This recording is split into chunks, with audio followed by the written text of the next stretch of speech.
joining me here at Power Mods. I've got this new Chaos. We're running more or less at sea level here, 0 to 3,000 feet, and this sled actually comes with mountain clutching in it, mountain weights.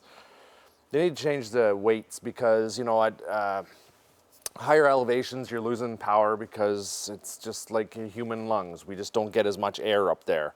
So they need to run a lighter weight. We need to add more weight down here at sea level, so that's what we're gonna do. I just thought I'd shoot this quick video so you guys can see what it is I do. And this isn't something that, I mean, technically speaking, well, not even technically speaking, morally speaking, the dealer should do this before you get it. I grabbed this sled from the dealer and I just wanted it, so I didn't care. But you don't need to bring it to the dealer to do this. Pop this off. This is a 3/8 socket.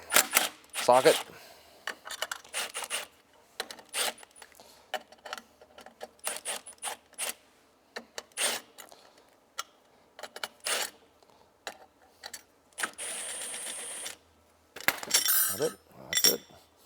And on these clutches, there are alignment marks. There's an X there, there'll be an X here, an X right there, and there'll be an X on the other sheave. Just make sure that you align them back up because they are balanced actually. I'm just gonna check this, and I see, oh, that's nice. They actually tell you on this spring.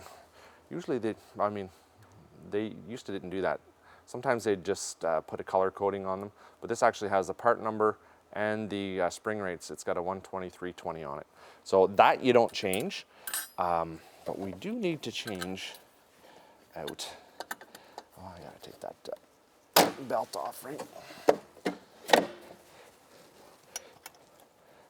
I gotta spread the belt, spread the sheaves here so I can get the belt out. Because I want to be able to get at my clutch weights. This is just handy to know. You can see that's a floating clutch, by the way. See how that just moves back and forth? That'll sort of help align the clutch, or the two clutches when they're in motion. So there's not as much heat buildup on those things. I'm gonna see if that's enough.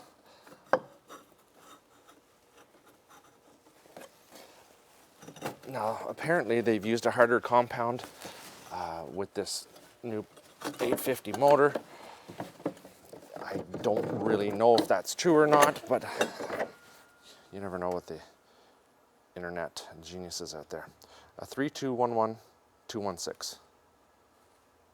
I'll probably be running Ultimax belts as spares. Now, I'm going to need an Allen key and a 3/8 wrench.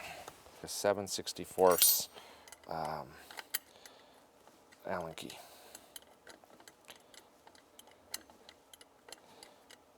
The kind of thing I like about the Polaris clutching is that you can actually do this on the trail pretty fast.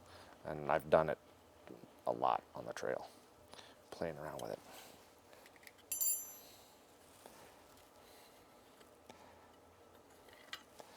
That's the weight right there. What's in there? 10/68. I'm gonna see what I got here. The manual calls for 72, I believe, at the elevation that we're riding. What do I got? I got 70s, which is just slightly better. Then I've got these 77s. These look like Arctic Cat. Oh, those are much bigger. Same ramp profile. They're wider. And they're not going to fit in my machine. So I've got those.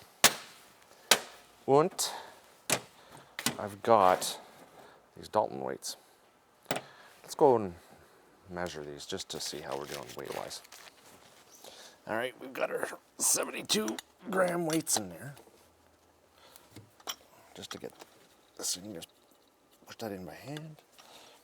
You don't need any fancy tools for that.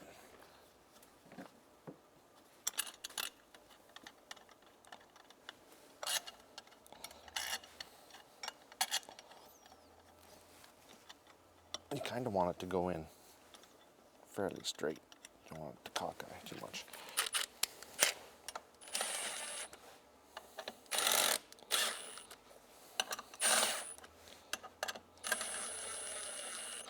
If you're using too light a belt, you can create a lot of heat. Or sorry, if you're using too light a clutch weights in there, you can create a lot of heat, and you can be a little hard on your belt because it's slipping, and you're not getting your full RPM out of it either.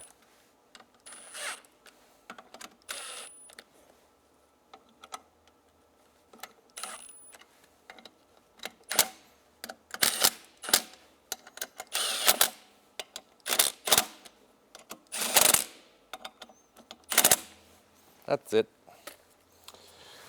Put this belt back on. Riding towards me.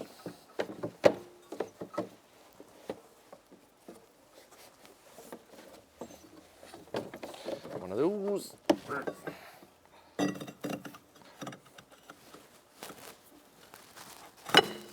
Just leave the belt low in the secondary like that. It will, oh, actually, I can't do it. It will start out like in second or third gear, basically. Sometimes what I do is I'll pull, if that's a keyed shaft, I'll pull the key out and then I'll spin it and then I'll set the belt up on top where it's supposed to be. I'm not gonna do that. Just do this instead. The belt will walk all the way up. Or you can just take it. Sometimes, does this work? No.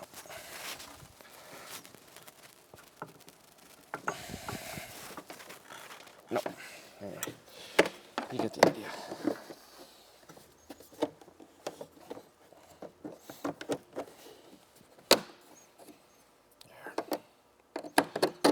Pretty handy way to keep that little tool like that. There. So I just wanted to show you that. We're going to do other things to this sled. We're going to do alternative impact titanium hardware throughout this whole thing. Next Tech carbon sleds going on with the lightweight Conquer 260 track.